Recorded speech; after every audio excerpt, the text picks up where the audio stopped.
Hello and welcome. Today we are making homemade enchilada sauce. As always, the full recipe will be the first link in the description box below. We've added our oil and our flour into our heated pan. You're just going to whisk that for a little bit. Add in your seasonings and spices and wake those babies up. I don't know if you've ever had enchilada sauce out of a can. Blech. That watery, greasy mess, you'll never go back, I promise. It's going to clump up in your whisk. You're going to add a little bit of your water to loosen things up and get it going. This is going to be a nice, thick, beautiful enchilada sauce. I usually don't use all of it in one recipe, but it freezes like a dream, and I've even used it as a soup base. You're going to add your sugar,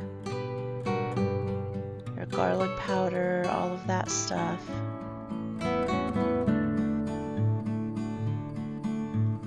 And in go your 2 cans of tomatoes with green chilies and their juice. You're just going to heat this until it's, maybe just simmering a little bit.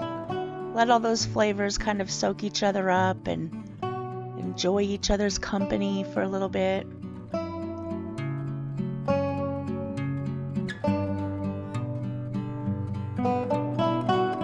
Next, you're going to take your immersion blender. If you don't have an immersion blender, you can do this in a regular blender.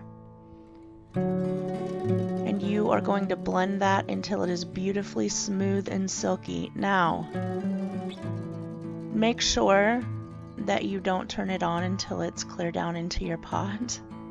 And you shut it off before you pull it all the way out of your pot. You'll see in a minute that I didn't, because I was probably doing 10 things at once. And it gave me a beautiful mess to clean up.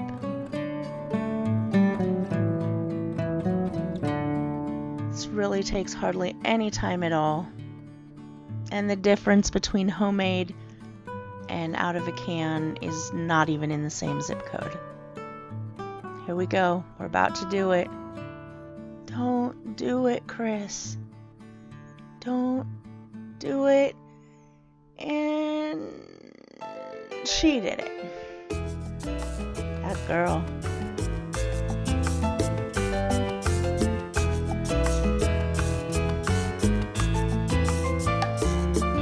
Now you're going to get a little bonus on this video because I am just going to show you, oh, look at that. What a thing of beauty.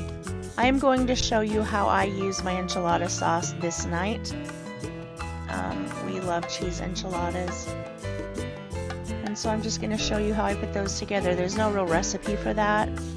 It's just putting together enchiladas. I use queso fresco,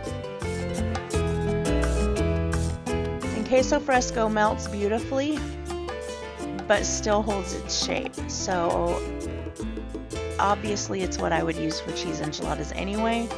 That makes it even better because you don't have cheese running out absolutely everywhere. You just cut the cheese however... Did I say cut the cheese? I did. Anyway, you cut the cheese however thick or thin you want it. I use corn tortillas. You need to heat those well or they will not be pliable and they will just crack all over the place. This simple, guys. I mean, roll it up and put it in your pan, and keep those ends of the queso fresco disc that you cut off because you'll need those for the top. Rock and roll. I'll speed up the rest of this. I mean, you don't really need to watch all this go down, do you?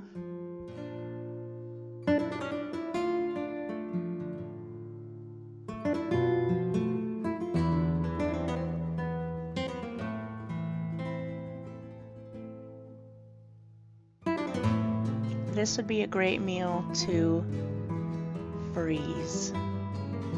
Oh, look at that. Look at that. You're not getting anything out of a can that looks like that.